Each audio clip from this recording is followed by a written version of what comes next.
Have you ever looked at the news, seen a massive headline declaring the economy just added hundreds of thousands of jobs, and then looked around your own community and thought, wait, really?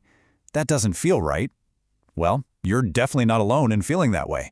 Today, we're unraveling a massive statistical mystery in this explainer, how the official monthly jobs report is increasingly, totally contradicting our actual lived reality. We're going to see exactly why the numbers you hear on the news don't always mean what you think they mean. Okay, let's dive into this. Because right off the bat, we're looking at a glaring statistical paradox. Think about this. How on earth can America reportedly add 178,000 jobs in the exact same month that the total labor force shrinks by almost 400,000 people? I mean, basic arithmetic tells us something is deeply, fundamentally broken with how we actually measure employment. Let's start by looking at the numbers from a recent report that really triggered this whole debate. 178,000. That is the number of new jobs reportedly added, coupled with a modest drop in unemployment. Hey, this sounds like great news, right? It's the flashy number that gets blasted right across the front page of the Wall Street Journal. It's the number that literally moves bond yields the morning it drops, sets the tone for the Federal Reserve, and has politicians taking a massive victory lap. When everyday people hear 178,000, then naturally picture 178,000 previously unemployed Americans waking up to a brand new paycheck. But then, quietly buried in the exact same report from the Bureau of Labor Statistics is a completely different, hidden reality. The labor force actually shrank by nearly 396,000 people. On top of that, weekly unemployment claims went up to 219,000, and companies announced over 60,000 job cuts. So let's get this straight. Unemployment claims went up, job cuts went up, and the labor force shrank. And yet, the official headline jobs figures somehow went up. The suspects: establishment versus household. To understand how we get two wildly different stories released to the public on the exact same day, we really have to look at two completely separate surveys. You see, the Bureau of Labor Statistics doesn't have some magic real-time feed of every single paycheck in America, even though it kind of feels like they should. Instead, every single month, they run these two totally separate surveys to gather their data. Let's break them down. On one side, we have the Establishment Survey. This one surveys individual business sites and asks how many payrolls they processed. This is the survey that grabs all those massive headlines. Then on the other side is the Household Survey. This one actually calls up hundreds of thousands of homes and asks people directly, hey, are you employed or unemployed? That's the one that gets quietly buried at the back of the report. Now, for most of the post-war period, these two track together pretty nicely. But recently, researchers at the San Francisco Fed pointed out that the gap between these two surveys is currently the widest on record. They're literally telling two completely different stories about the American labor market. So the absolutely crucial point here is that this divergence isn't just some tiny statistical rounding error.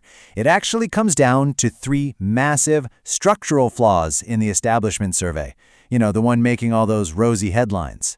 We're going to look at how payrolls aren't actually people, why the collection methodology is severely outdated, and the growing problem of the invisible workforce. Flaw number one. Payrolls are not people.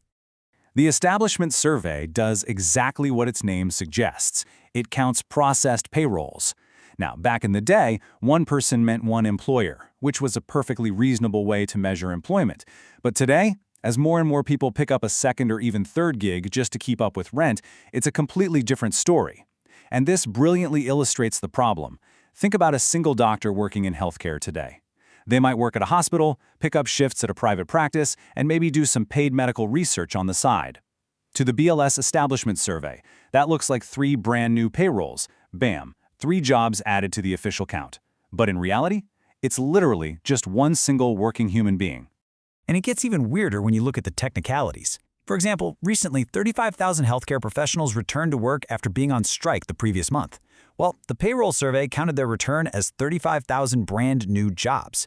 I mean, hopefully it goes without saying that people just coming off a picket line isn't exactly the same thing as the economy genuinely generating 35,000 fresh employment opportunities.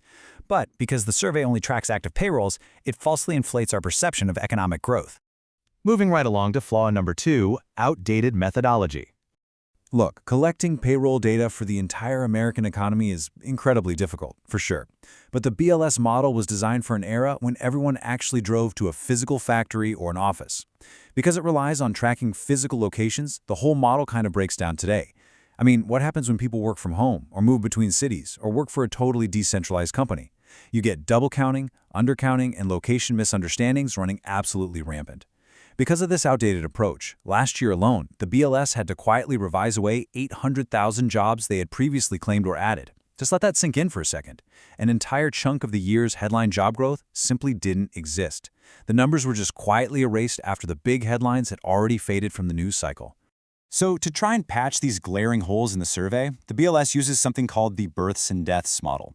It's basically a statistical estimate of how many businesses were created or shut down in any given month. But here's the massive catch. It completely misunderstands the modern gig economy. Under this model, a guy who loses his corporate job and starts driving for Uber just to make rent is statistically counted as a brand new, job-creating enterprise. Think about that. A model designed to fix the survey is calibrated for a workforce that doesn't really exist anymore.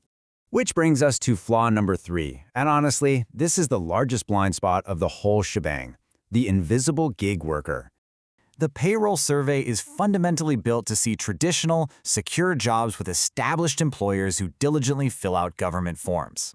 But consider who actually gets counted today. If you're a standard W-2 employee, great, you show up in both the establishment and the household surveys. But what if you're a freelance software engineer or a high-end consultant?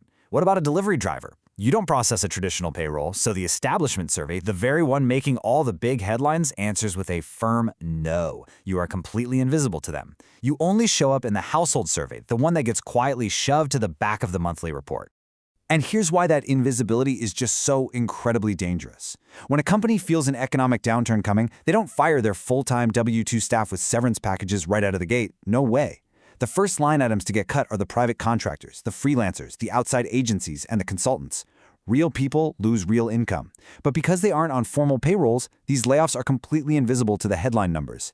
This is exactly how the labor force can shrink by almost 400,000 people while the official payroll number technically still goes up. It's wild, right? The motive: why keep a flawed system? So if the payroll survey is so structurally blind to how Americans actually work today, why on earth do the Federal Reserve, major businesses, and politicians still obsess over it? Well, there are a couple of practical reasons for this. The payroll survey is incredibly fast, and it gives near real-time data. Plus, businesses generally don't lie about their payrolls to the government, making it somewhat reliable-ish. On the flip side, the household survey, while definitely better at capturing individual humans, relies on subjective answers. People might feel embarrassed about losing a job, or they might just be confused about their employment status. Plus, it has a massive 4-week timing lag. If you lose your job on the 13th of the month, you still count as employed for another 4 whole weeks before the data actually catches up. But beyond just practicality, the real reason we keep it is structural inertia. If the BLS fixes the methodology today, it creates a massive discontinuity in the data, making year-over-year comparisons look completely chaotic, and financial markets absolutely hate that. Furthermore, the agency would basically have to admit on the record that for decades they've been inaccurately measuring what people thought they were. And let's be honest, politicians across all administrations secretly love this system. A metric that can swing wildly by 200,000 jobs based on statistical noise, like a random doctor strike, is incredibly convenient when you're the one writing the press release to claim the economy is roaring. Now, what's really interesting here is that because of all this structural inertia and political convenience, we're left with a pretty stark reality. The most quoted economic statistic in the United States is going to keep telling a story that fewer and fewer working people actually recognize. That major disconnect you feel when you read glowing news headlines while seeing a totally different reality on the ground in your neighborhood, it isn't just bad vibes, it's mathematically, structurally real. So why should this matter to you? Because bad data leads to bad decisions. This isn't just some dry academic debate for macroeconomists in a boardroom. The Federal Reserve uses these highly flawed payroll numbers to set interest rates, which directly dictates your mortgage rates, your car loans, and your credit card payments. Businesses look at these artificially rosy headlines and make absolutely crucial hiring or firing decisions based on them. This broken metric directly impacts your everyday life and your personal financial security. Which leaves us with a final, absolutely critical question to consider. What happens to public trust when the headline economic data no longer matches our lived reality? When the official numbers insist everything is fantastic, but your own community is clearly struggling, faith in the entire economic system starts to fracture. Understanding how these numbers are actually built is your absolute best defense against being misled by them. Thank you so much for diving into this explainer with us today, and remember to always look past the headlines.